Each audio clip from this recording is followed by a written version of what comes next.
सो gene interactions में आगे बढ़ते हैं। मल्टीपल अलील हमने लास्ट टाइम पढ़ा। मल्टीपल अलील के बाद आगे बढ़ते हैं कुछ अगले और इंटरेक्शंस।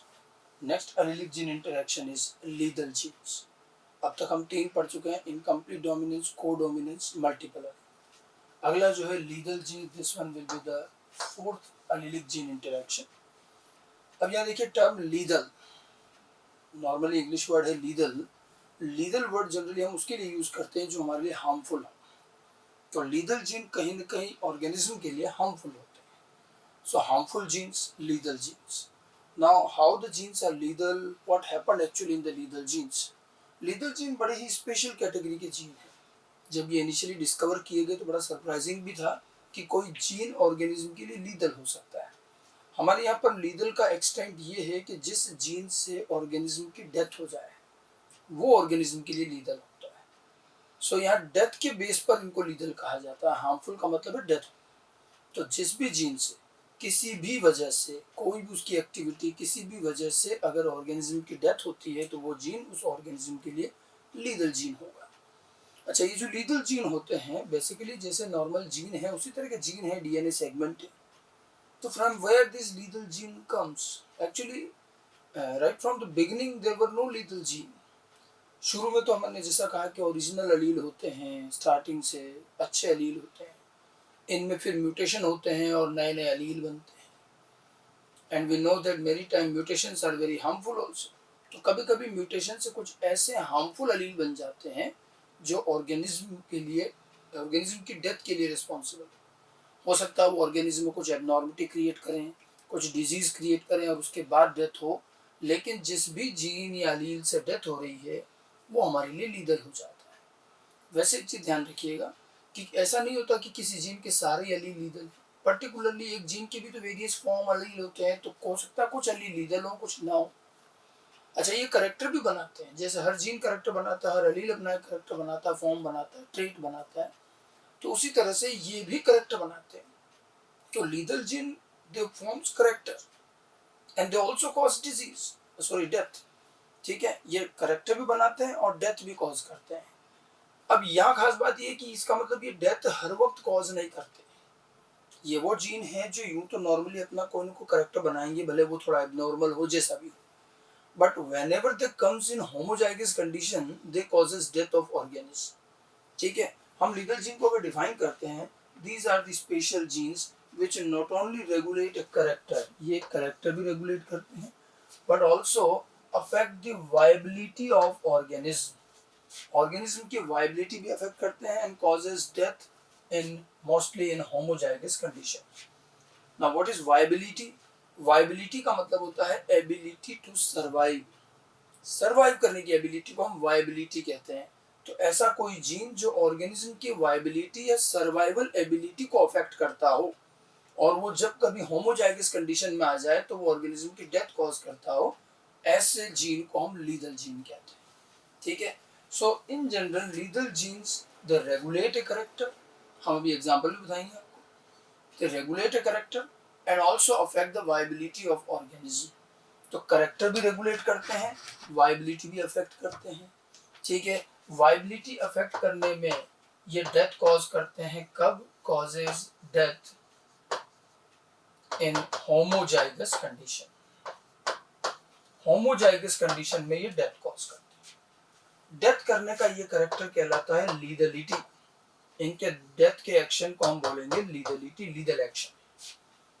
तो ज्यादातर लीदल जीन इसी कैटेगरी के हैं, वो करेक्टर भी बनाएंगे और वायबिलिटी भी अफेक्ट करेंगे। ठीक है, यानी कि होमोजाइगस कंडीशन में डेथ करेंगे, बाकी ये अपना करेक्टर बनाएंगे। ठीक है, रेयरली कुछ ऐसे भी लीदल जीन होते हैं जो हमें ये नहीं मालूम चलता है कि वो करेक्टर क्या बनाते हैं और वो वायबिलिटी अफेक्ट करते हुए नजर आते हैं। There are rarely few lethal genes affects viability only, वो केवल वायबिलिटी अफेक्ट करते हैं, ऑर्गेनिज्म को डेथ करने का काम। ये कोई ना कोई पर्टिकुलर अलील हो सकता है, ठीक है, बट ये कम होते हैं। ज्यादातर वो होंगे जिनमें आपको करेक्टर भी बनता हुआ दिखेगा और वायबिलिटी भी अफेक्ट। तो इसलिए ध्यान रखिएगा कि जो जीन, जो लीदल जीन करेक्टर और वायबिलिटी दोनों अफेक्ट करे उसको तो हम कहेंगे सेमी लीदल, और ये ज्यादा कॉमन होते हैं सेमी लीदल जीन। और जो केवल वायबिलिटी अफेक्ट करता है, these are very rare and they are called true lethal. तो lethal gene might be semi lethal, true lethal, दोनों तरह के हो सकते। मैक्सिमम ज्यादातर सेमी लीदल होते हैं। ये सेमी लीदल जीन कुछ करेक्टर भी डेवलप करते हैं और ऑर्गेनिज्म की वायबिलिटी भी अफेक्ट करते हैं, डेथ भी कॉज करते हैं। मैं फिर से कह रहा हूँ, viability means ability to survive, और सर्वाइवल एबिलिटी को अफेक्ट करना, उनकी डेथ कॉज करना, इस डेथ के करेक्टर को हम लीदल एक्शन या लीदलिटी कहते हैं। और ये लीदलिटी हमें मिलेगी होमोजाइगस कंडीशन में। ठीक है, अब इसमें एक और चीज देखिए, जब हम सेमी लीदल की बात करते हैं, ये ज्यादा होते हैं, ये तो बहुत रेयर केस में होते हैं जो करेक्टर का पता ही नहीं, केवल वायबिलिटी अफेक्ट करते हैं। इसमें आप देखो, ये जो करेक्टर बनाते हैं, इनके द्वारा बनाया गया करेक्टर हो सकता है ये डोमिनेंट फॉर्म बनाए, हो सकता है रिसेसिव फॉर्म बनाए। मैंने कहा ना कि एक जीन के अलील हैं, उनमें से हो सकता है कोई अलील लीदल हो, कोई नॉर्मल भी। तो अच्छा, जो इनके करेक्टर जो बनता है, करेक्टर बनाने में डोमिनेंट भी हो सकते हैं, रिसेसिव भी होते हैं, वो डिपेंड करता है अलग अलग अलील के अलग अलग फॉर्म। लेकिन आप देखिए डेथ करने के मामले में, ठीक है, डेथ करने के मामले में हम इसको क्या कहें, डोमिनेंट या रिसेसिव। देखिए डेथ कब हो रही है, होमोजाइगस कंडीशन में, और जो काम सिर्फ होमोजाइगस कंडीशन में होता है उसको क्या कहेंगे, रिसेसिव। यानी कि वायबिलिटी और डेथ या लीगलिटी तो इनकी क्या हुई, रिसेसिव। ठीक है, अब आप देखिए एक जीन दो काम कर रहा है, करेक्टर भी बना रहा है, वायबिलिटी भी अफेक्ट कर रहा है। इनफैक्ट वायबिलिटी अफेक्ट करना भी देखा जाए तो एक प्रकार का करेक्टर ही हुआ, या एक प्रकार का कोई उसका फंक्शन हुआ। तो ये ऐसे जीन हैं जो आपको दो काम करते हुए नजर आएंगे, करेक्टर भी बना रहे हैं, वायबिलिटी भी अफेक्ट करते हैं। और मैंने आपको शुरू में भी मेंडल के टाइम भी कहा था कि जब कोई जीन एक से ज्यादा वर्किंग करे तो हम उसको बोलते हैं प्लियोट्रॉपिक। अभी प्लियोट्रॉपी हम इसके बाद वाले इंटरेक्शन में पढ़ेंगे। ठीक है, प्लियोट्रॉपी हम इसके बाद वाले इंटरेक्शन में पढ़ेंगे, लेकिन प्लियोट्रॉपिक जीन वो होता है जो एक से ज्यादा काम करता है। यहाँ भी आपको जीन प्लियोट्रॉपिक नजर आए, तो जो सेमी लीदल जीन है वो तो प्लियोट्रॉपिक है, वो दो काम कर रहे हैं, करेक्टर भी बना रहे हैं और वायबिलिटी भी अफेक्ट कर रहे हैं।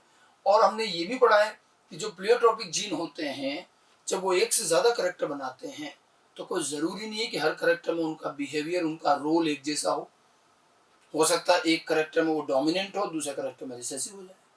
याद कीजिए स्टार्च ग्रेन की साइज वाला करेक्टर जो हमने इनकम्प्लीट डोमिनेंस में पढ़ा था, वहां मैंने यही तो कहा था, एक ही जीन था जो सीड शेप भी बना रहा था और साइज ऑफ स्टार्च ग्रेन वो भी प्लियोट्रॉपिक था।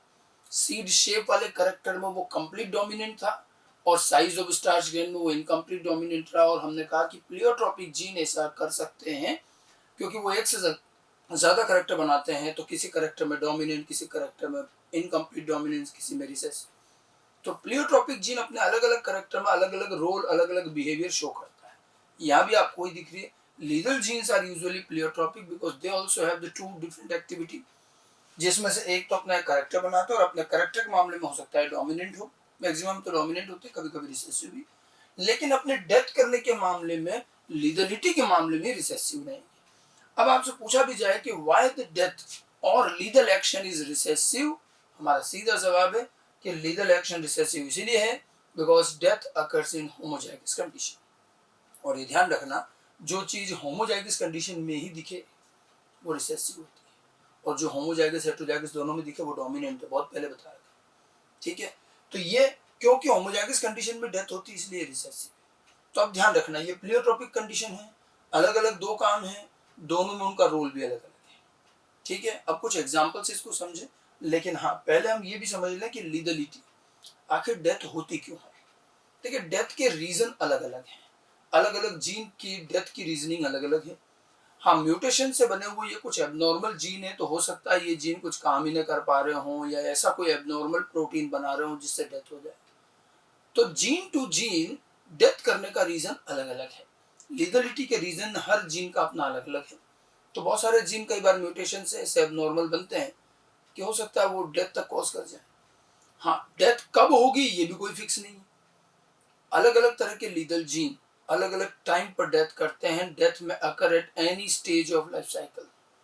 एक ऑर्गेनिज्म की लाइफ साइकिल, एक ऑर्गेनिज्म के लाइफ स्पान में डेथ कभी भी हो सकती है, और डिफरेंट डिफरेंट लीगल जीन अलग अलग टाइम पर डेथ करते हैं। जब उस जीन का रोल शुरू होता है वो उस टाइम डेथ करेगा। तो ऐसा डेथ का भी कोई फिक्स टाइमिंग नहीं है। कुछ लीगल जीन इतने खतरनाक हैं कि जैसे जाइगोट बना और एम्ब्रियो बन रहा है, अभी तो ऑर्गेनिज्म भी नहीं बना और वहीं लीदल एक्शन शो करते हैं, वहीं लीदलिटी कर देते हैं और ऑर्गेनिज्म को एम्ब्रियोनिक स्टेज पे मार देते हैं तो उसका तो बर्थ ही नहीं हो पाता। ऐसे भी लीदल जीन है। ज्यादातर लीदल जीन ऐसे हैं कि ऑर्गेनिज्म का बर्थ हो जाता है, हो सकता है बाय बर्थ हो, एबनॉर्मल हो, डिजीज हो, कुछ भी हो, लेकिन बर्थ होता है और फिर कुछ साल जैसे तैसे जीता है, लेकिन मैच्योरिटी से पहले पहले डेथ हो जाती है। ये एक अलग लीदलिटी। और कुछ लीदल जीन ऐसे हैं जो और भी लेट अपना इफेक्ट शो करते हैं। कई बार तो कुछ लीदल जीन ऐसे हैं जो ऑर्गेनिज्म अपने लाइफ का मैक्सिमम हिस्सा जी लेता है और लास्ट में जाके लीदल एक्शन दिखाई देता है। तो ये डिपेंड करेगा करेक्टर या जीन पर कि कौन कौन से जीन हैं। अलग अलग जीन अलग अलग टाइम पर लीदलिटी शो करते हैं। मैं इसीलिए इनकी लीदलिटी को 3 पार्ट में डिवाइड कर सकता हूँ। देखिए, लीदलिटी 3 टाइप्स की। वन इज एब्सोल्यूट लीदलिटी, सबसे पहला ये है एब्सोल्यूट लीदलिटी। फिर है sub lethality and third one is delayed lethality. Absolute lethality, death occurs at embryonic stage before birth. ये सबसे सीवियर, सबसे खतरनाक लीदलिटी है।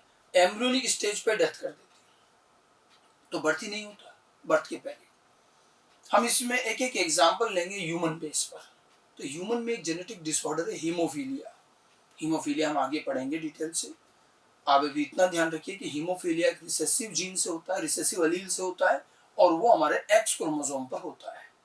ये रिसेसिव अलील जब भी होमोजाइगस कंडीशन में आता है ऑर्गेनिज्म को एम्ब्रियोनिक स्टेज में मार देता है। अब आप देखिए, अगर ये रिसेसिव अलील एक्स पर है तो होमोजाइगस कंडीशन किस में बनेगी? सिर्फ फीमेल में। मेल में तो एक्स वाई होता है और वाई पर नहीं है। तो मेल में तो एक ही अलील होगा, सिंगल अलील हेमीजाइगस, याद कीजिए, ठीक है। और फीमेल में 2 एक्स होते हैं, दोनों पर अगर रिसेसिव अलील आ गया तो उस फीमेल चाइल्ड की एम्ब्रियोनिक स्टेज पे डेथ हो जाती है और उनका बर्थ ही नहीं होता, ठीक है। हीमोफिलिक फीमेल का बर्थ नहीं होता और इसीलिए आपको लिविंग फीमेल में कभी हीमोफीलिया नहीं दिखेगा, मेल में ही दिखता है, क्योंकि जब भी फीमेल में एक कॉम्बिनेशन बनता है तो उनकी एम्ब्रियोनिक स्टेज पे डेथ हो जाती है। तो फीमेल के लिए हीमोफीलिया एब्सोल्यूट लीदलिटी शो करता है। बाकी हीमोफीलिया का डिटेल हम आगे पढ़ेंगे। फिर उसके बाद आती है सब लीदलिटी। एब्सोल्यूट लीदलिटी के केस लिमिटेड है, सब लीदलिटी सबसे ज्यादा कॉमन है।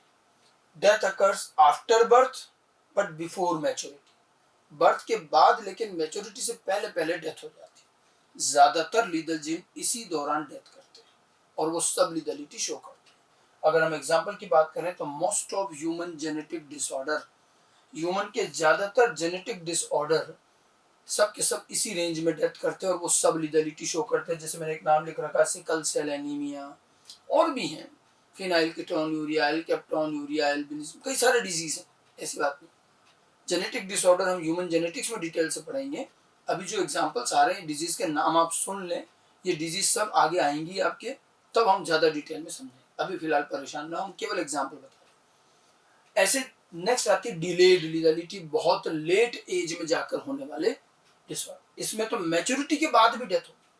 अगर ह्यूमन की बात करें तो 40 इयर्स 50 इयर्स की एज के बाद लेट एज में जाकर डिजीज होती है और डेथ होती है, ठीक है। ऐसे में ऑर्गेनिज्म अपना लाइफ का मैक्सिमम हिस्सा जी चुका होता है और उसके बाद जाके डेथ होती है। कुछ ऐसे लेट एज जेनेटिकल डिसऑर्डर हैं ह्यूमन के जो इसके एग्जांपल हैं। एक तो बड़ा कॉमन है, आप लोगों ने भी सुन रखा होगा, Alzheimer disease. Alzheimer disease, Huntington's Korea, ये 2 नाम लिखे हैं। इन दोनों डिजीज को मैं ह्यूमन जेनेटिक्स में डिटेल से पढ़ाऊंगा। ये दोनों ये डिजीज है जो 40 इयर्स की एज के बाद ही ह्यूमन में आती है, ठीक है। तो ये जो है बेसिकली कुछ अलग अलग तरह के लीदल एक्शंस हैं। अपनी डेथ की टाइमिंग के अकॉर्डिंग लीदलिटी को हम 3 कैटेगरी में डिवाइड करते हैं, एब्सोल्यूट लीदलिटी, सब लीदलिटी, डिलेड लीदलिटी। तो कुल मिलाकर मैंने जो आपको लीदल जीन समझाया, लीदल जीन कुछ ऐसे जीन हैं जो म्यूटेशन से बने हुए एबनॉर्मल जीन हैं जिनकी वजह से ऑर्गेनिज्म की डेथ हो जाती है। ऑल्दो ये जीन हमेशा डेथ नहीं करते हैं, ये अपने करैक्टर भी बनाते हैं और होमोजाइगस कंडीशन में आने पर डेथ शो करते हैं। ये ज्यादातर सेमी लीदल हैं, थोड़े बहुत हैं जो ट्रू लीदल है जो सिर्फ डेथ करते हैं। सब म्यूटेंट जीन है।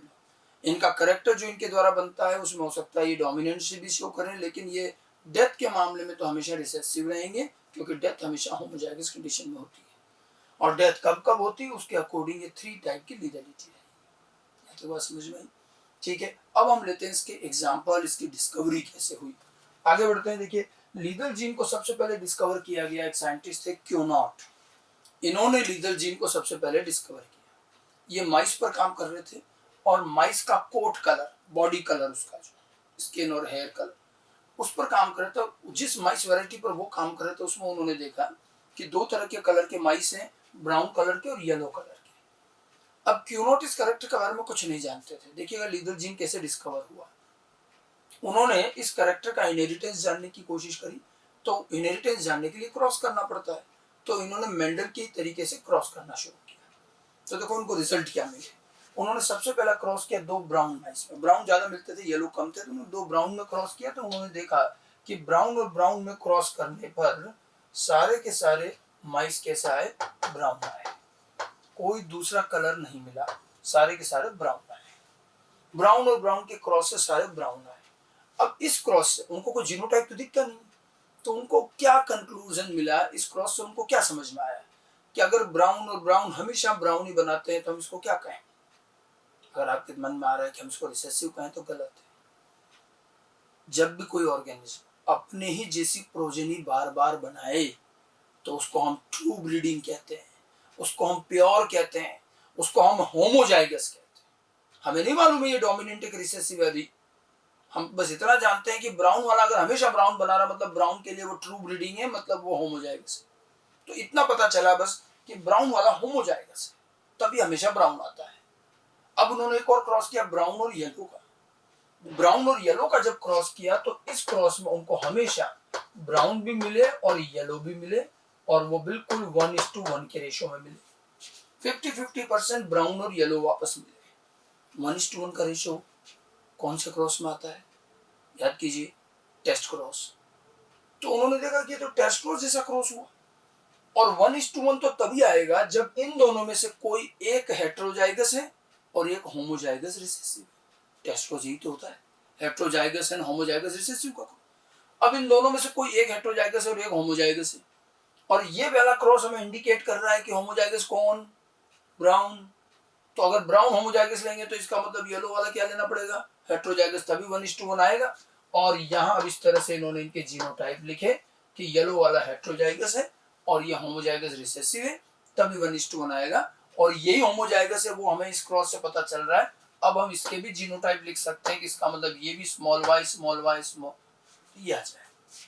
यहाँ तक बात समझो। अब उनको पता चला दो क्रॉस के बाद कि कौन डोमिनेंट है कौन रिसेसिव है। क्लियर सी बात। अब डोमिनेंट कौन हुआ, जो हेटेरोजाइगस में आएगा। हेटेरोजाइगस में कौन है, येलो। येलो कलर अगर हेटेरोजाइगस में आ रहा है इसका मतलब येलो डोमिनेंट है, ब्राउन रिसेसिव है। ठीक है, इन दो क्रॉस से उनको ये पता चल गया। क्यूनोट की सरप्राइजिंग बात इसके आगे आई। क्यूनोट ने देखा कि जितने माइस उसके पास थे या जितनी माइस पॉपुलेशन थी और उसमें जितने येलो थे, एक बड़ी सरप्राइजिंग ऑब्जर्वेशन उन्होंने देखा कि कोई भी येलो माइस कभी होमोजाइगस नहीं मिला। सारे येलो हेटेरोजाइगस थे, कैपिटल वाई स्मॉल वाई। वो चाह रहे थे capital Y homozygous yellow, but Cuenot को कोई होमोजाइगस येलो मिला ही नहीं। जितने माइस थे येलो वाले सब हेटेरोजाइगस। तो उन्हें बड़ा आश्चर्य हुआ ये क्या चीज है। अब उन्होंने होमोजाइगस येलो ऑब्टेन करने के लिए दो हेटेरोजाइगस येलो का क्रॉस किया। अब ये दोनों हेटेरोजाइगस येलो का जब क्रॉस किया गया तो आप भी जानते हैं ये मेंडेलियन क्रॉस है, तो उनको भी एक्सपेक्टेशन था कि इस क्रॉस में 3 रिजल्ट मिलेंगे, कैपिटल वाई स्मॉल वाई, किस रेशियो में, 1:1 में। और फिनोटिपिक रेशियो क्या एक्सपेक्ट करें इसमें, जीनोटिपिक रेशियो तो 1:1 एक्सपेक्ट किया, फिनोटिपिक रेशियो क्या एक्सपेक्ट करेंगे, 3:1। भाई ये 3 yellow 1 brown, normal mono hybrid cross है, 3:1 आएगा। लेकिन जब ये क्रॉस किया गया, वेरी सरप्राइजिंगली उनको जो रिजल्ट मिला वो मिला 2:1, 2 येलो एंड 1 ब्राउन। और कैपिटल वाई उनको मिला ही नहीं। जो रेशो 3:1 आना चाहिए वो रेशो आया 2:1। और ये होमोजाइगस, और जो येलो मिले वो भी हेटेरोजाइगस ही मिले, होमोजाइगस येलो आया ही। तब उन्हें सारी चीज वर्कआउट की तो पता चला कि जैसे ही होमोजाइगस येलो बना तो इसके एम्ब्रियोनिक स्टेज में डेथ हो गई। हुआ ये कि ये जो बना तो था, ये जाइगोट भी बना, बट इसकी डेथ हो गई, death in embryonic stage. Embryonic stage में डेथ हो गई और इसलिए इसका बर्थ ही नहीं हुआ। तो जो रेशियो 3:1 आना चाहिए वो 2:1 आ गया, ठीक है। Then he came to know that the gene responsible for yellow colour is also responsible for death. Yellow colour बनाने वाला जीन डेथ भी कर रहा है। और आप देखिए कलर बनाने के मामले में तो ये डोमिनेंट है। अब येलो कैपिटल वाई जो है ये येलो बनाने वाला दो काम कर रहा है ना, एक तो येलो कलर बना रहा है और येलो कलर बनाने के मामले में डोमिनेंट हम कैपिटल वाई से रिप्रेजेंट कर रहे हैं, लेकिन ये साथ में डेथ भी कर रहा है। और डेथ कब कर रहा है? जब वो होमोजाइगस कंडीशन में आ जाता है। जैसे ये होमोजाइगस कंडीशन में आया डेथ हो गई। अब देखो यहाँ दो कैरेक्टर एक साथ हैं, येलो और ब्राउन, ये कलर वाला मामला है, और एक है लिविंग और डेथ, ये वायबिलिटी वाला मामला है। और ये जीन दोनों काम कर रहा है, प्लियोट्रॉपिक है। और येलो ब्राउन कलर के मामले में तो येलो डोमिनेंट ब्राउन रिसेसिव, ये तो दिख रहा है। और लिविंग डेथ का जो वायबिलिटी वाला कैरेक्टर है उसमें जरा मुझे देख के बताओ कि डेथ वाले कैरेक्टर को मैं क्या बोलूं और लिविंग वाले कैरेक्टर को जिंदा रहना क्या हुआ और मरना क्या हुआ। आप देखो यहाँ पर डेथ कब हुई? सिर्फ होमोजाइगस। तो अभी भी ये ध्यान रखना कि डेथ तो रिसेसिव है। ये मत सोचना कैपिटल वाई की डेथ हो रही है तो ये रिसेसिव कैसे है? कैपिटल वाई कलर के हिसाब से लिखा हुआ है। आप इसको लिविंग डेथ के हिसाब से देखो तो लिविंग कितने, आप कलर छोड़ दो, एक बार आप लिविंग और डेथ का रेशियो निकालो तो लिविंग कितने आए? देखो ये दो और ये तो लिविंग है, तो 3 लिविंग 1 डेथ, तो आ रहा 3:1। लिविंग और डेथ का रेशियो भी 3:1 है, ठीक है। और जो 1 होता है वो तो रिसेसिव होता ही है ना, इसलिए डेथ का कैरेक्टर रिसेसिव ही रहेगा। बड़ी सिंपल सी बात है। अगर डेथ भी डोमिनेंट होता तो ये हेट्रोजाइगस की भी तो डेथ होनी चाहिए। डोमिनेंट कौन होता? जो हेट्रोजाइगस में भी अपीयर हो। हेट्रोजाइगस अगर सरवाइव कर रहा है, यानी कि सरवाइव करना डोमिनेंट है, डेथ रिसेसिव है। हेट्रोजाइगस अगर येलो है तो येलो डोमिनेंट है, ब्राउन रिसेसिव है। जो चीज हेट्रोजाइगस में दिखती है वो डोमिनेंट है। अगर कभी किसी एग्जांपल में हेट्रोजाइगस की भी डेथ हो जाए तब लीगलिटी डोमिनेंट हो जाएगी। फिलहाल तो यहाँ पर केवल होमोजाइगस की डेथ हो रही, तो लीगल एक्शन तो रिसेसिव है और कलर के मामले में डोमिनेंट है। लियोट्रोपिक जीन दो काम कर रहा है, एक करेक्टर में वो डोमिनेंट, एक करेक्टर में रिसेसिव। समझ में आ गई बात? येलो कलर का जीन ये कलर के मामले में डोमिनेंट है और डेथ के मामले में रिसेसिव हो जाएगा। और अब आपको कभी लीगल जीन का रेशियो यूज करना हो तो रेशियो हमेशा 2:1 रखना। वो 2:1 है, 3:1 नहीं आएगा। यहाँ 2:1 आएगा, एक की तो डेथ होगी। और या तो जीनोटिपिक रेशियो भी 2:1 ही, ठीक है। तो ये वो पहला केस था जहां पर लीगल जीन ऑब्जर्व हुए। ठीक इसी तरह से प्लांट में भी लीगल जीन डिस्कवर हुए, and in plants lethal genes were reported by an another scientist E बॉर।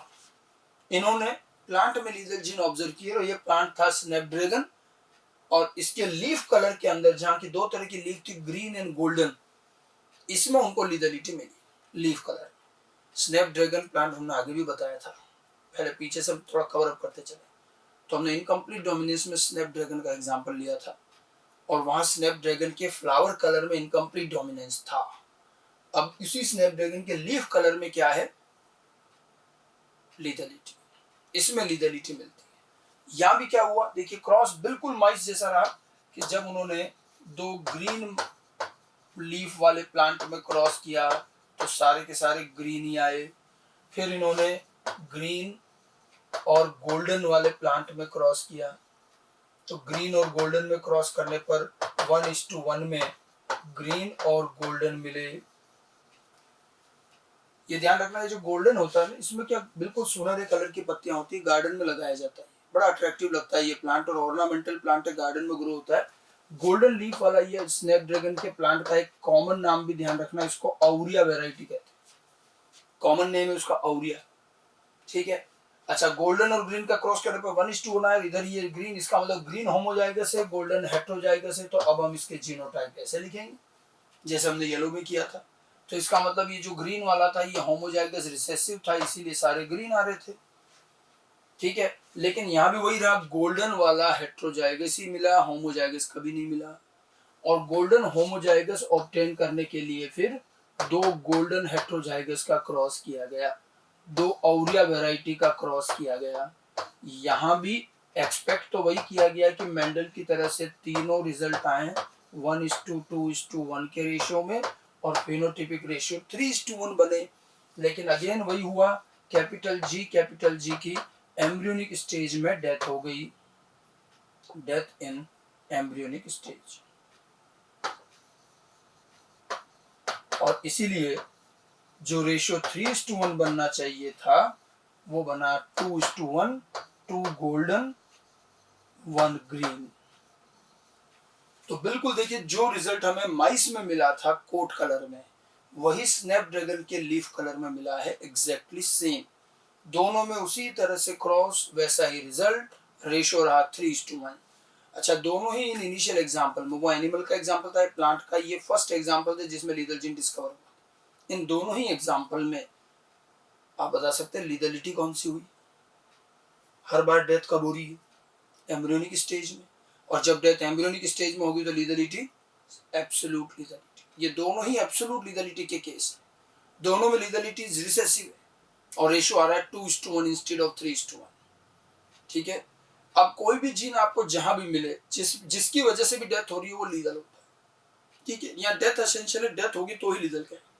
अब ह्यूमन में एग्जांपल देख लेते हैं। तो ह्यूमन में हमें एग्जांपल मिलता है, तो ह्यूमन में लीगल जीन के एग्जांपल क्या है? Most of the genetic disorder, हमारे ज्यादातर जेनेटिक डिसऑर्डर में कहीं ना कहीं आगे जाकर डेथ होती ही होती है। जेनेटिकल डिसऑर्डर का अभी भी कोई परफेक्ट ट्रीटमेंट है ही नहीं, और जेनेटिक डिसऑर्डर का ट्रीटमेंट नहीं है, देर सवेर उनमें डेथ ही होती है। तो जिन जिन जेनेटिक डिसऑर्डर में डेथ होती, थोड़े बहुत डिसऑर्डर ऐसे हैं जिनमें डेथ नहीं होती, इसलिए हमने लिखा है most of genetic disorder which results in death are legal. तो जिन जिन में भी डेथ हो रही सब लीगल है, सारे सारे लीगलिटी शो करते। तो ह्यूमन में भी बहुत सारे लीगल जी, सारे डेथ वाले, ये जितने डिजीज वाले। एक एग्जांपल मैंने लिखा है, ये सिकल सेल एनीमिया। देखिए, मैं इस एग्जांपल को जानबूझ के लिख रहा हूँ। ये डिजीज हमारे बड़ी इंपॉर्टेंट है, अभी आगे के एक और इंटरेक्शन में आएगी और वहां डिटेल में आएगी। हमने सबसे पहले इसका नाम लिया था कोडोमिनेंस में, अब मैं इसको लीगल जीन में भी बता रहा हूँ और उसके बाद इसके आगे वाले में भी बात करें। सिकल सेल एनीमिया, जो मैंने आपको बताया भी था कि इसके दो अलील होते हैं, HbA HbS। कोडोमिनेंस में हमने कहा था कि दोनों ही फंक्शनल है, दोनों ही डोमिनेंट है। तो हेट्रोजाइगस वाले के पास दोनों तरह की आरबीसी आती है, एक normal RBC, sickle shaped RBC, दोनों बनती है। ठीक है, वो तो कोडोमिनेंस हो गया। अब उसी डिजीज में अगर किसी पर्सन में ये HbS HbS कॉम्बिनेशन आ जाए किसी चाइल्ड में, तो बर्थ तो होगा इसका। बर्थ होने के बाद इसमें sickle cell anaemia disease appear होगी, और लेकिन बर्थ के बाद कुछ साल समहाउ ये जी लेता, फिर इसकी डेथ हो जाती है। तो ये कौन सी लीगलिटी शो कर रहा है? It shows sub legality. Death occurs after birth before maturity. Sickle cell anaemia की ही तरह ह्यूमन के और भी जेनेटिक डिसऑर्डर्स हैं जो इसी तरह से बर्थ होती है, बाय बर्थ डिजीज रहती है और कुछ सालों में डेथ हो जाती है, और वो सब के सब लीगलिटी शो करते हैं। ठीक है, एब्सोल्यूट लीगलिटी के केसेस लिमिटेड हैं, कम हैं, लेकिन सब लीगलिटी के केसेस ज्यादा हैं। आगे बात समझ में? तो ये तो हमारा पूरा जो पार्ट था, ये था लीगल जीन। ठीक है, लीगल जीन दरअसल ये वो जीन है जो डेथ कॉजिंग जीन है, डेथ के लिए रिस्पॉन्सिबल होते हैं। अब उनके डेथ वो कब और किस कंडीशन में कर रहे हैं, कैसे ये डिस्कवर हुए, कितने तरह की लीगलिटी है, इनको ध्यान रखिएगा। ठीक है, तो एक छोटा सा इंटरेक्शन है ये भी, और इसमें रेशियो हमारा 2:1 आएगा 3:1 की बजाय। डायरेक्ट अगर रेशियो पूछा जाए तो 2:1 देंगे। ओके, आगे बढ़ते हैं, अगला एलीलिक इंटरेक्शन लेते हैं लीगल जीन के बाद में। नेक्स्ट वन जो नाम हम बार बार कई बार ले चुके हैं, प्लियोट्रॉपी। प्लियोट्रॉपी तो हमने मेंडल के जब करेक्टर्स लिए थे तब से बताने शुरू किया। प्लियोट्रॉपी एक बहुत ही कॉमन जीन इंटरेक्शन है। ठीक है, बड़ा सिंपल सा इंटरेक्शन है। डेफिनेशन एक लाइन की कि one gene regulate the expression of more than one character. जब एक जीन एक से ज्यादा कैरेक्टर बनाए तो उसको हम कहते हैं प्लियोट्रॉपिक जीन। आप याद कीजिए, मेंडल के केस में बताए थे, अभी लीगल जीन में भी हम बात कर रहे थे। तो जहां भी आपको ऐसा लगे कि एक जीन से एक से ज्यादा कैरेक्टर, एक से ज्यादा एक्सप्रेशन आ रहा है, मतलब वो प्लियोट्रॉपिक है। ठीक है, और प्लियोट्रॉपी होने में कोई नुकसान नहीं है, इट्स बीइंग क्वाइट बेनिफिशियल। अच्छा, इसमें कहते जरूर है कि जीन से कैरेक्टर बने, लेकिन रियल में होता क्या है? जीन नहीं करता इतना सब कुछ। एक जीन एक डीएनए का सेगमेंट है, तो जीन तो क्या करेगा? एक पर्टिकुलर प्रोटीन बनाएगा या पर्टिकुलर एंजाइम बना देगा, बस। जीन तो एक डीएनए का सेगमेंट, उससे एक ही पर्टिकुलर प्रोटीन या एंजाइम बनेगा। अब उसका ये प्रोटीन और एंजाइम जो है ये बहुत सारे करेक्टर बनाएगा। तो ये जो मोर देन वन करेक्टर है ये रियल में देखा जाए तो जीन का प्रोडक्ट बनाता है, प्रोडक्ट लेवल का इंटरेक्शन। जीन ने एक प्रोटीन एक एंजाइम बना दिया, जीन का काम खत्म। अब वो एंजाइम हमारे मेटाबॉलिज्म में कई बार बहुत सारी जगह यूज हो गया तो उससे कई सारे करेक्टर बन गए। हमें बाहर से देखने पर लगेगा एक जीन ने बहुत सारे करेक्टर। ये कभी मत सोचना कि एक जीन से बहुत सारे एंजाइम बन जाएंगे। एक जीन से एक ही टाइप का प्रोटीन और एंजाइम बनेगा। अच्छी तरह से समझ के रख लें, आगे हम इसको प्रूव भी करके दिखाएंगे, ठीक है। और ये जो भी मोर देन वन करेक्टर आ रहे हैं वो सब इसके प्रोटीन की वजह से आ रहे हैं। अब आप देखिए प्लियोट्रोपी में नुकसान कुछ नहीं बल्कि ये बेनिफिशियल है। इन जीन को ऑर्गेनिज्म के ऑलराउंडर जीन में गिना जाता है। देखिए अगर ये स्ट्रिक्ट रूल हो जाता कि नहीं एक जीन से तो एक ही करेक्टर बनाना है तो फिर तो इतने सारे करेक्टर ऑर्गेनिज्म होते हैं कि हजारों जीन चाहिएंगे। ह्यूमन में जितने छोटे मोटे अलग अलग तरह के जेनेटिकल करेक्टर दिखते हैं, अगर एक जीन से एक ही करेक्टर बनाओगे तो बहुत सारे जीन रखने पड़ेंगे। जबकि आप देखिए किसी भी ऑर्गेनिज्म में जितने जेनेटिकल करेक्टर आपको दिखते हैं उतने जीन नहीं होते, जीन कम होते हैं, ठीक है। और प्लियोट्रोपिक जीन सारे ऑर्गेनिज्म में मिलते हैं, कोई एक्सेप्शन सब में मिले। भले हम स्टडी नहीं कर पाए लेकिन कंफर्म सब में मिलेंगे। And it is a kind of evolution also.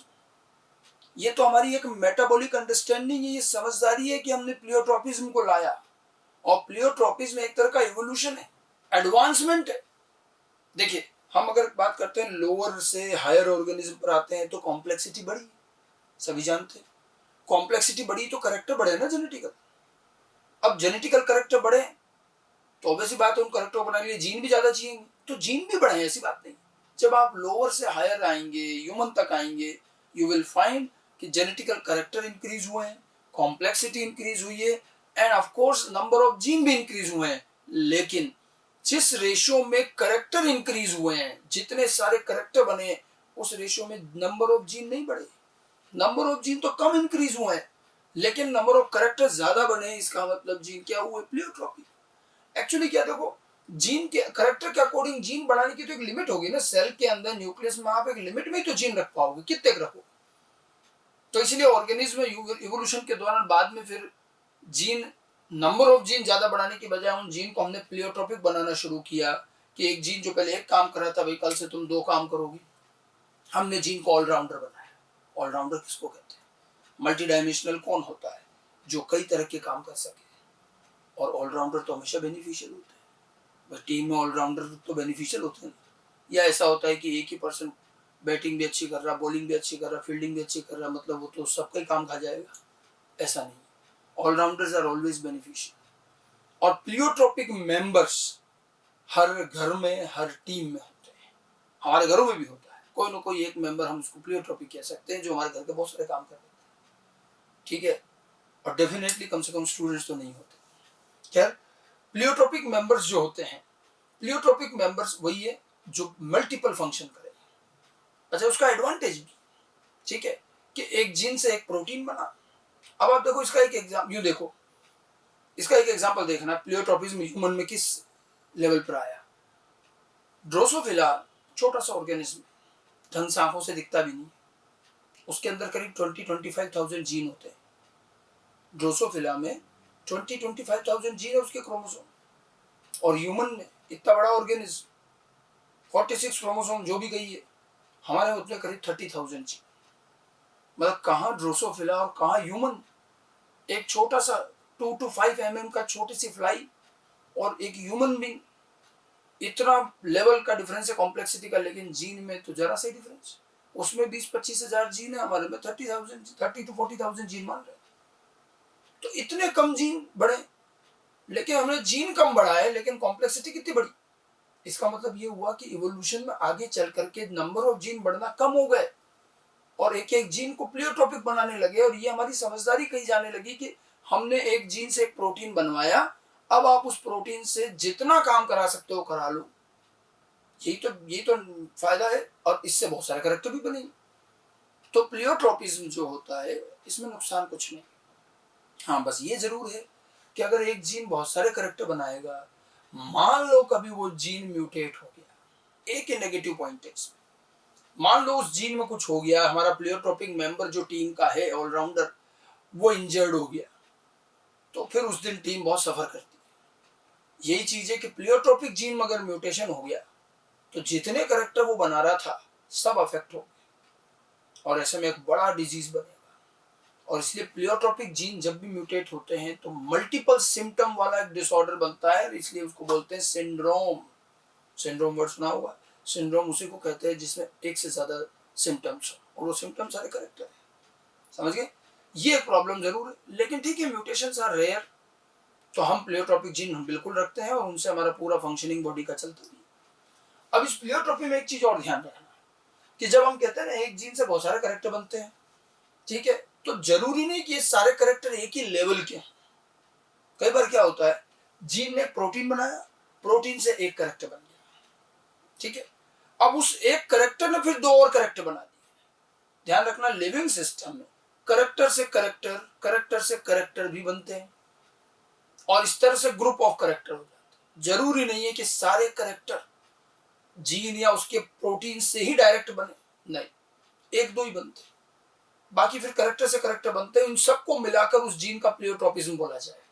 कुछ इनडायरेक्ट वे भी बनते हैं। तो ये जो करेक्टर होते हैं उसमें ये ध्यान रखिएगा कि वन और फ्यू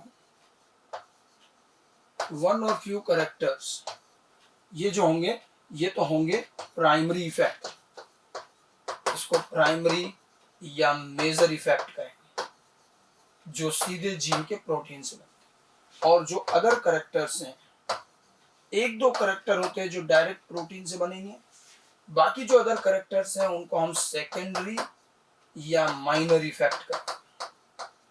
सबको कलेक्टिवली मिलाकर प्लेयोट्रोपिज्म कहा जाए। एक दो या कुछ करेक्टर सीधे प्रोटीन के डायरेक्ट प्रोटीन से बनेंगे और बाकी फिर उनसे बनेंगे करेक्टर से करेक्टर। इनको हम एग्जांपल में अच्छे से समझ पाए। अब देखिए प्लेयोट्रोपी के एग्जांपल, जो एग्जांपल हमारे आ चुके हैं, हम आगे पढ़ चुके हैं, पहले हम उनको तो करेक्ट कर ही लें, याद रख लें। तो मैंने आपको पी प्लांट के अंदर ही बताए थे प्लेयोट्रोपी के एग्जांपल, याद हो तो। पी प्लांट में मेंडल के जो 7 करेक्टर्स थे उनमें भी 2 करेक्टर ऐसे हैं जिनके जीन प्लेयोट्रोपिक थे, याद कीजिए। एक था फ्लावर कलर जो मेंडल ने यूज किया था, फ्लावर कलर बनाने वाला gene, seed coat colour, red spots in leaf axil, एक ही जीन से 3-3 करेक्टर बन रहे हैं, प्लेयोट्रोपिक है, याद आया, ये पहले बता चुका हूँ। फिर एक और है जिसका तो मैकेनिज्म भी स्टडी किया था अपन ने, एक जीन पी प्लांट का ही जो सीड शेप बना रहा है, राउंड एंड रिंकल्ड, वही साइज ऑफ स्टार्च ग्रेन भी बना रहा है, ये भी क्या हुआ, प्लेयोट्रोपिक। प्लेयोट्रोपिक और इवन साइज ऑफ स्टार्च में तो इनकम्प्लीट डोमिनेंस भी है, large size, small size, intermediate size, और प्लेयोट्रोपिक भी है।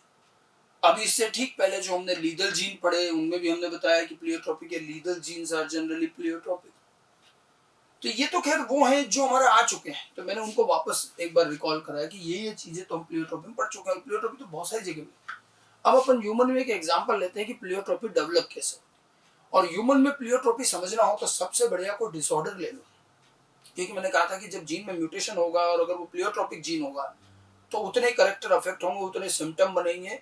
तो जब एक डिजीज, एक डिसऑर्डर स्टडी करेंगे तो वहां आपको कैसे वो सिम्टम बने, कैसे वो करेक्टर बने, पूरा प्लेयोट्रोपिज्म दिखेगा, ठीक है। तो हम ह्यूमन में एग्जांपल लेते हैं प्लेयोट्रोपी का। तो ह्यूमन में प्लेयोट्रोपी को अगर आपको समझना हो तो ऑलमोस्ट ऑल जेनेटिक डिसऑर्डर, ज्यादातर सारे डिसऑर्डर हमारे प्लेयोट्रोपिक हैं।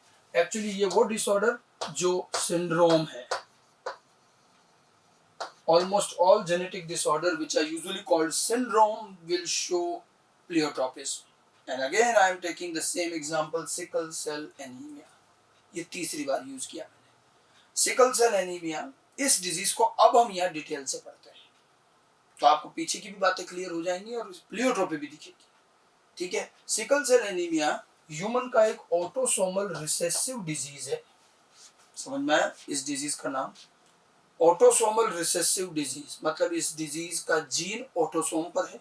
ऑटोसोम बताया था थोड़ा सा मैंने आपको, ऑर्गेनिज्म में सेक्स क्रोमोसोम के अलावा जो क्रोमोसोम ऑटोसोम पर है, और रिसेसिव एलील से डिजीज होती है, डोमिनेंट एलील से, ठीक है, मतलब रिसेसिव डिजीज है, ऑटोसोमल रिसेसिव डिजीज। लेकिन इसमें एक और स्पेशल चीज है, देखिएगा इसका जो जीन है, इसका जीन हमारे क्रोमोसोम नंबर 11 पर होता है, और इस जीन का ओरिजिनल फॉर्म वाइल्ड एलील है HBA, ये इसका ओरिजिनल एलील, ठीक है।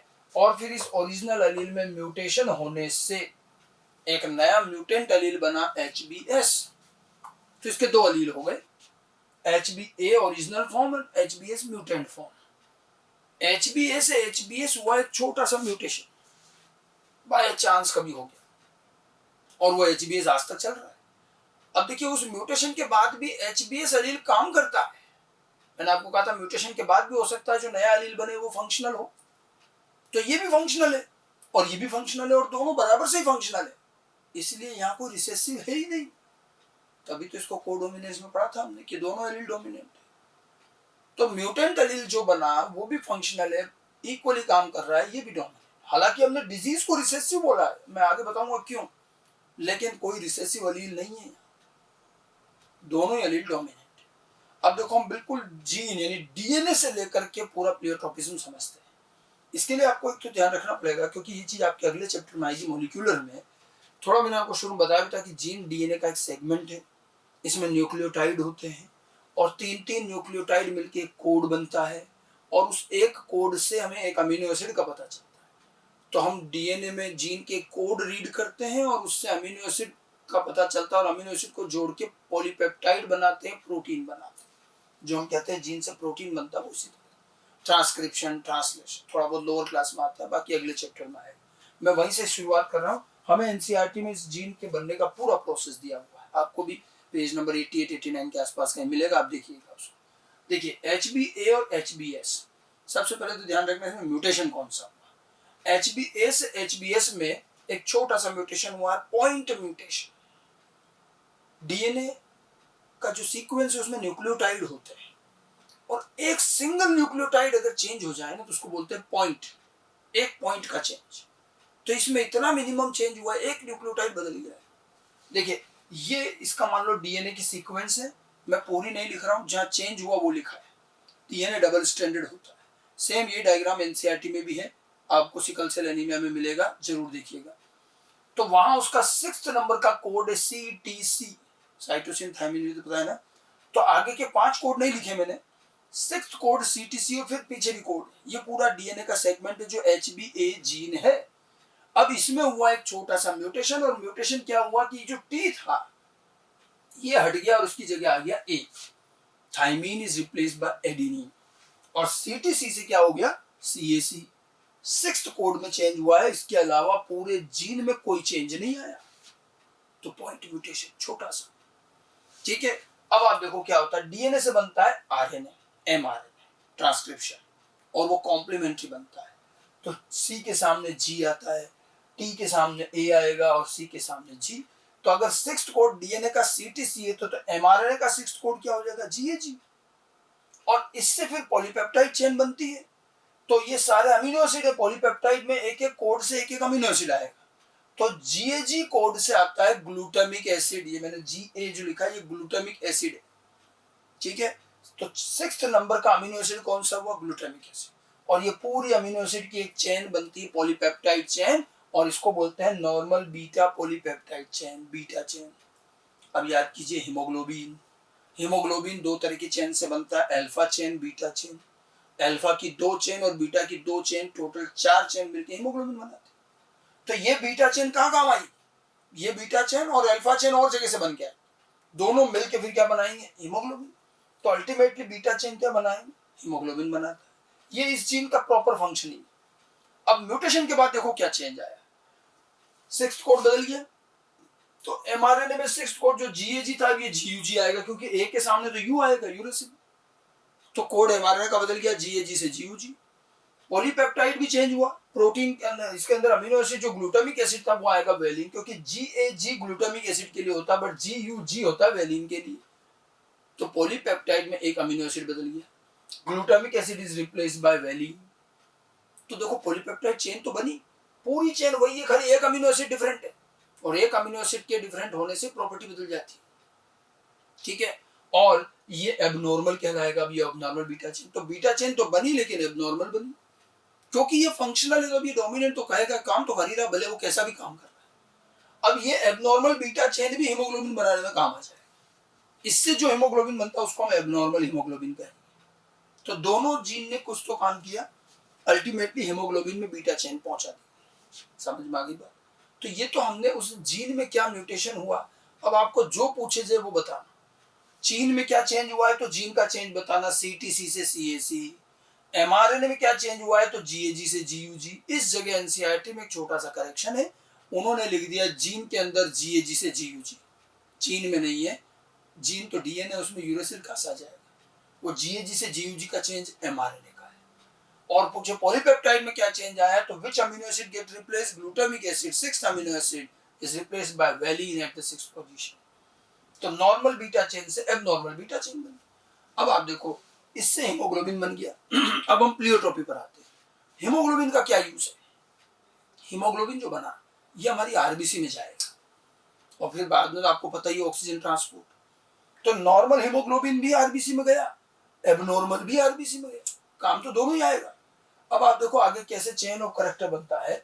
अब यहाँ देखिए, HbA HbS दोनों ने, एक ने नॉर्मल बीटा चेन बनाई, इसने एबनॉर्मल बीटा चेन बनाई। मैंने फिर समरी लिखी है, नॉर्मल बीटा चेन से normal haemoglobin, abnormal beta chain से एबनॉर्मल हीमोग्लोबिन। ठीक है, नॉर्मल हीमोग्लोबिन कहाँ गया? आरबीसी में, नॉर्मल आरबीसी। और मजे की बात देखिए, एबनॉर्मल हीमोग्लोबिन से भी आरबीसी तो कैसी बनी? आरबीसी में जब गया तो आरबीसी तो नॉर्मली बनी, और नॉर्मल शेप जानते हो कौन सा होता है आरबीसी का? बाइकॉनकेव शेप होता है। तो चाहे हीमोग्लोबिन नॉर्मल बना हो या एबनॉर्मल बना हो, आरबीसी तो एक बार दोनों कैसी बनी है? Normal biconcave. अब ये फर्क तो हमें तब दिखेगा जब ऑक्सीजन की कमी होगी। वैसे एक अमीनो एसिड बदल गया है तो उस हीमोग्लोबिन की प्रॉपर्टी तो चेंज होगी, ठीक है, और वो हमें नजर आती है जब लो ऑक्सीजन होती है। अगर किसी आरबीसी को ऑक्सीजन स्ट्रेस फील हो, लो ऑक्सीजन टेंशन, तो और उसमें अगर नॉर्मल हीमोग्लोबिन है तो नॉर्मल हीमोग्लोबिन लो ऑक्सीजन को झेल लेता है और वो कुछ नहीं होता, वो स्टेबल रहता है। तो लो ऑक्सीजन में भी नॉर्मल हीमोग्लोबिन वाली नॉर्मल आरबीसी तो आगे भी नॉर्मल ही रहेगी बाइकॉन की, इसमें कोई चेंज नहीं आएगा और कोई डिजीज नहीं बननी। लेकिन अगर जिस आरबीसी में एबनॉर्मल हीमोग्लोबिन है, वो भले दिख आपको नॉर्मल रही, लेकिन वो लो ऑक्सीजन फील करते ही किस में कन्वर्ट होती है? Sickle shaped RBC. ठीक है, यहां आरबीसी का शेप बदलता है, सिकल शेप्ड आरबीसी। ठीक है, सिकल शेप कोई प्रॉपर शेप नहीं है। एक्चुअली क्या होता है, लो ऑक्सीजन में एबनॉर्मल हीमोग्लोबिन पॉलीमराइज हो जाता है और इसके स्टिफ फाइबर्स बन जाते हैं, फाइबर्स में कन्वर्ट हो जाता है। और उसके साथ साथ आरबीसी के मेम्ब्रेन में जो प्रोटीन और जो रिसेप्टर्स होते हैं वो भी चेंज हो जाते हैं, मेम्ब्रेन बड़ी हार्ड और रिजिड हो जाती है। पूरा हीमोग्लोबिन का भी स्ट्रक्चर और आरबीसी का भी स्ट्रक्चर सब कुछ डिस्टर्ब हो जाता है और इर्रेगुलर हाफ मून शेप की सिकल शेप की आरबीसी, वो घास काटने के लिए सिकल आता है ना, इस तरह का हाफ मून शेप का इस तरह का शेप बनता है आरबीसी का। आपको एनसीईआरटी में इसके सिकल शेप और नॉर्मल आरबीसी की फोटोग्राफ दी है, आप देख सकते हैं। तो इस तरह का सिकल शेप आरबीसी बनता है। ठीक है, तो सिकल शेप्ड आरबीसी जो कि हमारी इस डिजीज का मेन सिम्टम है, लेकिन आप देखिए ये सीधा जीन से नहीं बना। अब हमने क्या कहा था, जो जीन से डायरेक्ट बनेगा वो प्राइमरी इफेक्ट, और जो प्राइमरी से बनेंगे वो सेकेंडरी इफेक्ट। अब यहां देखो, जीन से डायरेक्ट क्या बना? इस जीन का प्रोडक्ट कौन सा है? Beta chain. इससे पहला कैरेक्टर क्या बना है? हीमोग्लोबिन। तो हीमोग्लोबिन बनना ये हमारा प्राइमरी इफेक्ट है, ये जीन के प्रोडक्ट ने पहला कैरेक्टर बनाया। अब इस प्राइमरी से सेकेंडरी बना, इस एबनॉर्मल हीमोग्लोबिन से सिकल शेप्ड आरबीसी बनी, तो ये तो क्या हुआ इसका? Secondary effect. कैरेक्टर से कैरेक्टर बनना, प्लियोट्रोपी ऐसी तो बनी। तो इस कैरेक्टर ने ये कैरेक्टर बनाया।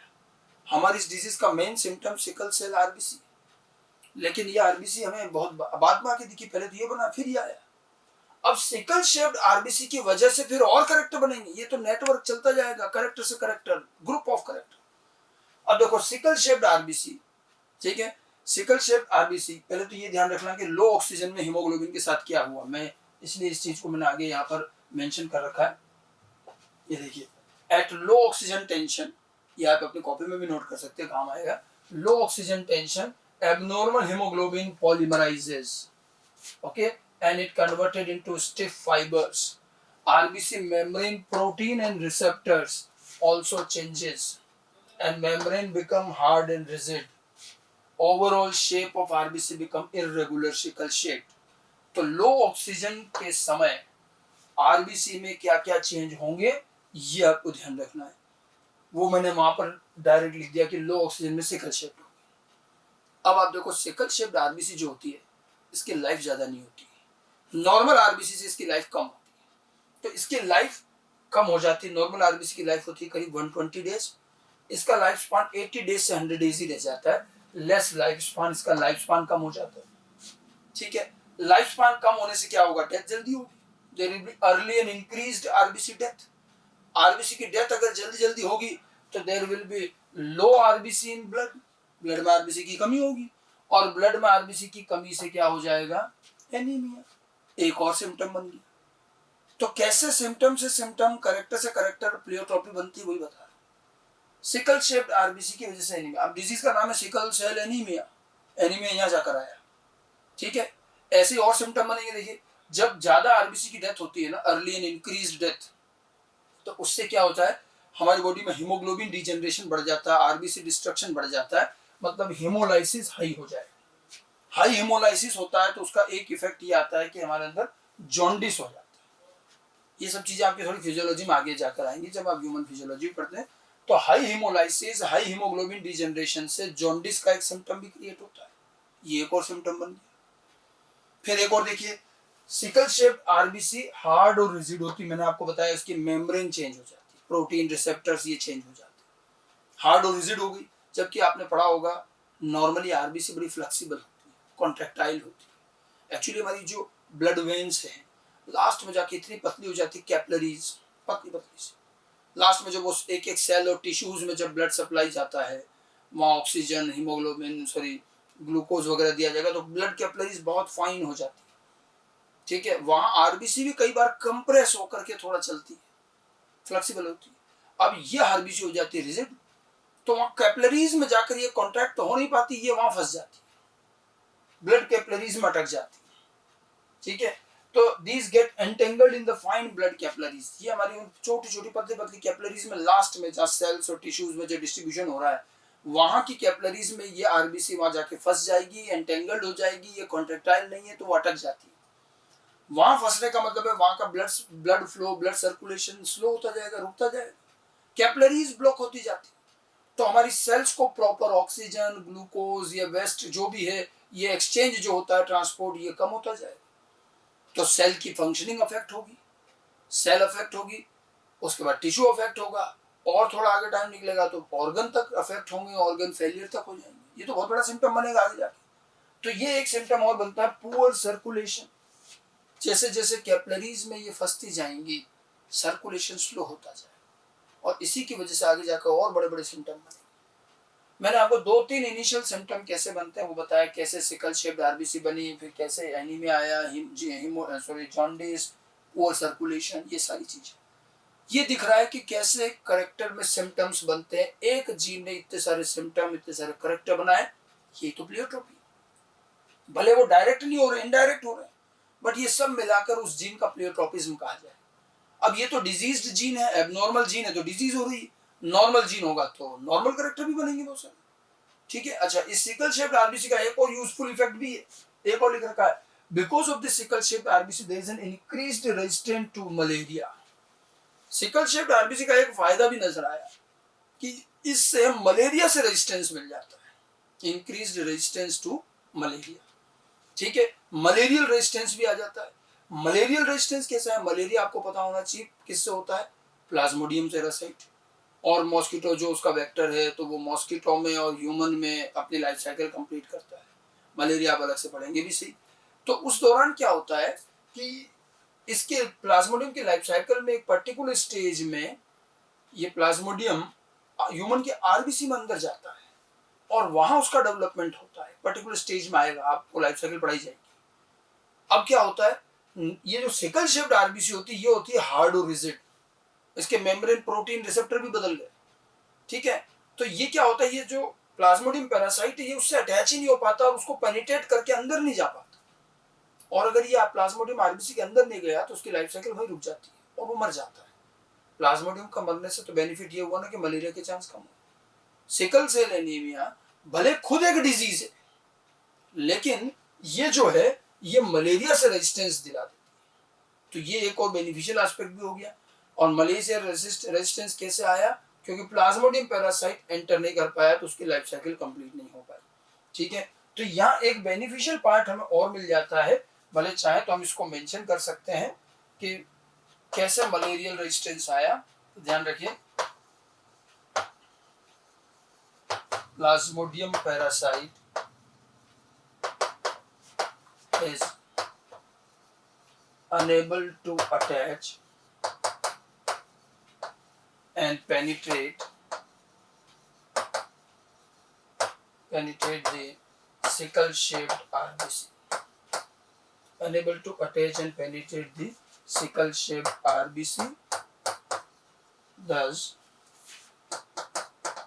its life cycle is not complete. इसके लाइफ साइकिल कंप्लीट नहीं होगी, और इसीलिए हमें इसको मलेरिया से एक रेजिस्टेंस कंसिडर किया जाता है। तो सिकल शेप आरबीसी में प्लाज्मोडियम पैरासाइट उससे अटैच नहीं हो पाता, उससे पेनिट्रेट नहीं कर पाएगा, और इसीलिए उसकी लाइफ साइकिल कंप्लीट नहीं होगी, and that's why we obtain some resistance towards malaria. तो ये तो हमने पूरी सिकल सेल एनीमिया डिजीज कैसे बनी, जीन में क्या क्या चेंजेस आए और किस तरह से उसके सिम्टम डेवलप हुए, ये पूरा जो फ्लो चार्ट है ये उसके प्लेटोपिज्म को शो करता है। उससे पहले हमने इसके म्यूटेशन के बारे में बात की। ठीक है, अब फाइनली हम थोड़ा सा इसका इनहेरिटेंस भी ध्यान रख लें। तो हमारे पास में कुल मिला के 2 एलील हो गए, HBA और HBS। तो किसी भी पर्सन में कितने तरह के जीनोटाइप बन जाएंगे, तो जीनोटाइप हमारे पास 3 तरह के बनेंगे, या तो HBA बनेगा, या फिर HBA-HBS बनेगा, या HBS-HBS। HBA वाला तो नॉर्मली रहेगा। इसमें आएगा कोडोमिनेंस।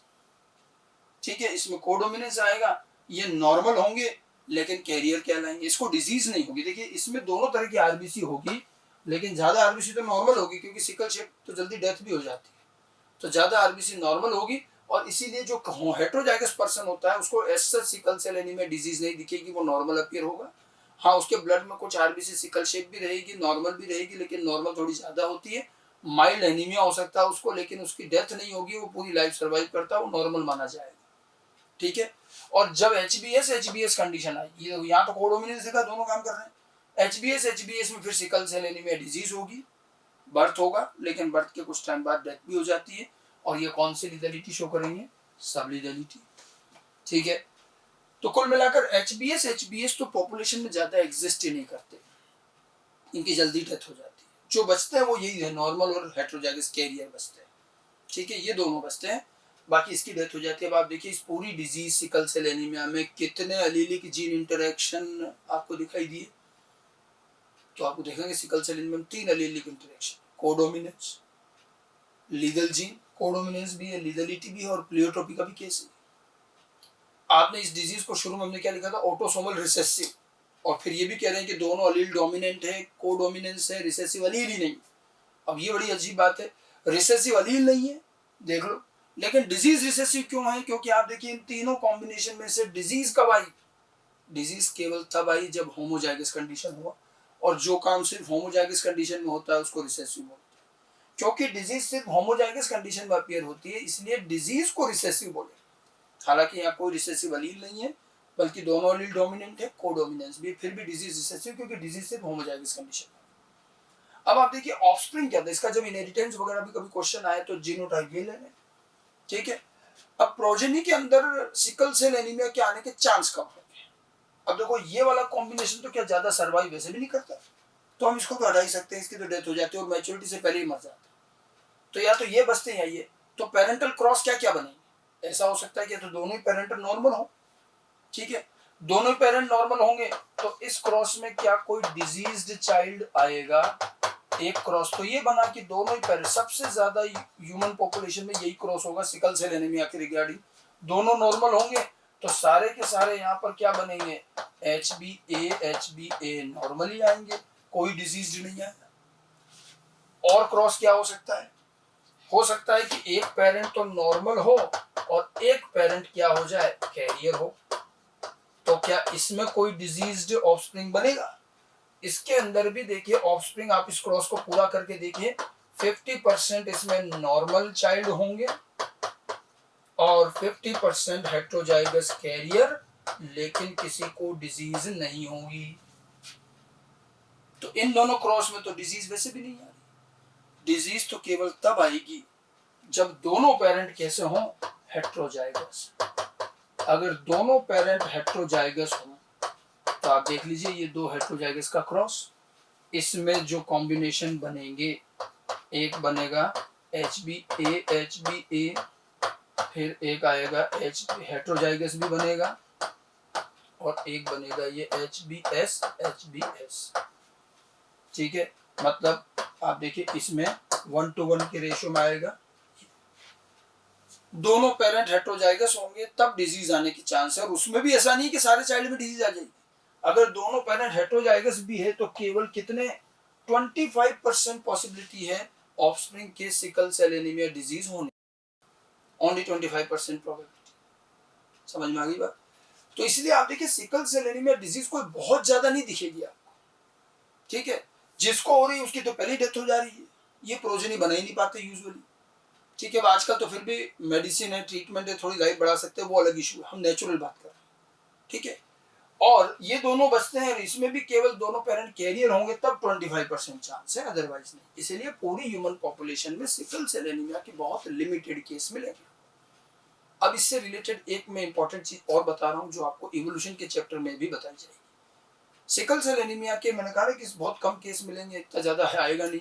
इसके जो भी केसेस हैं और जो भी मैक्सिमम इसकी फ्रीक्वेंसी हमें देखी गई है, सिकल सेल एनीमिया के सबसे ज्यादा केस हमें मिलते हैं अफ्रीका में।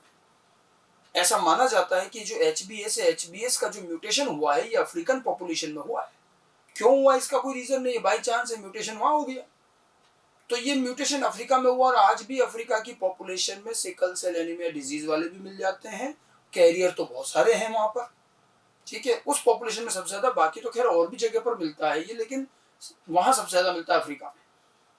और बल्कि अफ्रीका में तो सिकल सेल एनीमिया के जो हेट्रोजाइगस कैरियर हैं ये वाले, ये बढ़ते जा रहे हैं।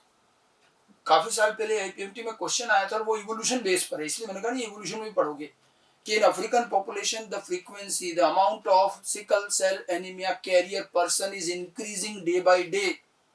It is an example of, ये क्वेश्चन था कि इनका बढ़ना किस चीज का एग्जांपल है, और उसका आंसर गया नेचुरल सिलेक्शन। ये एक तरह का नेचुरल सिलेक्शन देखा गया कि वहां इनका सिलेक्शन हुआ है और वो बढ़े, नेचुरल सिलेक्शन से बढ़े। एक्चुअली वहां हुआ क्या, वहां सिकल सेल एनीमिया का म्यूटेशन हुआ, वो अपनी जगह है। लेकिन देखिए अफ्रीका जो है बीइंग ए ट्रॉपिकल कंट्री, वहां पर मलेरिया के इंसिडेंस भी बहुत ज्यादा होते हैं, मलेरिया भी बहुत ज्यादा होता है। और वहां इवन अब तो खैर मेडिकली काफी कंट्रोल्ड है, बाकी पहले तो मलेरिया बड़े लार्ज स्केल पर और खूब लोग मरते थे। मतलब वहां सिकल सेल एनीमिया इतना प्रॉब्लमेटिक नहीं था जितना मलेरिया था, और मलेरिया से डेथ बहुत होती थी, ठीक है। अब ऐसी कंडीशन में किसी भी वजह से, अगर किसी पर्सन में किसी भी वजह से थोड़ा बहुत भी मलेरियल रेजिस्टेंस अगर आ गया तो वो वहां की कंडीशन के लिए तो बेनिफिशियल होता था। और देखिए वहां क्या होता था, वहां नॉर्मल भी है, कैरियर भी है, और ये भी चलो इसकी तो डेथ ही हो जाती, इसको छोड़ो, ये दो बचे। अब वो मलेरिया हो रहा है तो मलेरिया के चांस किसको ज्यादा होंगे, इस नॉर्मल को या इस कैरियर को? ऑब्वियस सी बात है कैरियर को, सॉरी नॉर्मल को। कैरियर में तो चांस कम होंगे क्योंकि इसमें कुछ आरबीसी सिकल शेप के, सिकल शेप के आरबीसी में प्लाज्मोडियम सर्वाइव नहीं करता। तो जो कैरियर पर्सन थे उनको एक एडवांटेज था, उसको बोलते हैं हेट्रोजाइगस एडवांटेज। हेट्रोजाइगस होने का एडवांटेज ये था उसको मलेरिया के चांस कम थे। चांस कम बोला, ऐसा नहीं बोला मलेरिया होता ही नहीं, ठीक है, मलेरिया के चांस कम है। और जो परफेक्ट नॉर्मल होता था उसको ज्यादा चांस है मलेरिया।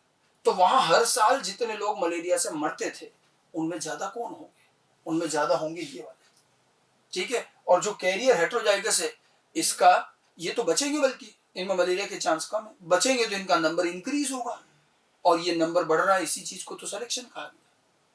तो वहां पर जो हेट्रोजाइगस कैरियर है वो दोनों तरफ से फायदे में, ना तो उसको सिकल सेल एनीमिया डिजीज है पूरी तरह से, और बल्कि मलेरिया के भी चांस कम। तो उस अफ्रीकन कंडीशन के हिसाब से तो हेट्रोजाइगस होना सबसे बेस्ट कंडीशन हो गई, इसलिए ये बचते ज्यादा है, ठीक है। और वहां इसलिए लगातार हेट्रोजाइगस की फ्रीक्वेंसी बढ़ती जा रही है। So this is a good example of natural selection also. तो ये चीज तो खैर आप इवोल्यूशन के साथ भी समझेंगे, और कई बार ये पूछा जाता है तो अफ्रीका में इनका सिलेक्शन एक हेट्रोजाइगस एडवांटेज है मलेरियल रेजिस्टेंस की वजह से, समझ गए। तो ये जो पूरा हमने बताया ये था आपका प्लियोट्रोपी का एक एग्जांपल। इसी तरह से और भी डिजीज है, किसी का भी एग्जांपल ले सकते हो, ठीक है, कोई भी डिजीज लेके समझ सकते हो प्लियोट्रोपी कैसे होती है, कैसे एक जीन से इतने सारे सिम्टम बनते हैं, यही प्लियोट्रोपी है। तो ये हमारे जो पूरे हमने पढ़े ये थे एलिलिक इंटरेक्शन। कुल मिलाकर मैंने 5 एलिलिक इंटरेक्शन पढ़े, इनकम्प्लीट डोमिनेंस, को dominance, multiple allele, legal gene and pleiotropy. तो हमारा जीन इंटरेक्शन का ये पहला पार्ट कंप्लीट होता है, एलिलिक जीन इंटरेक्शन। अब इसके बाद हम नॉन एलिलिक जीन इंटरेक्शन शुरू करेंगे इसके आगे।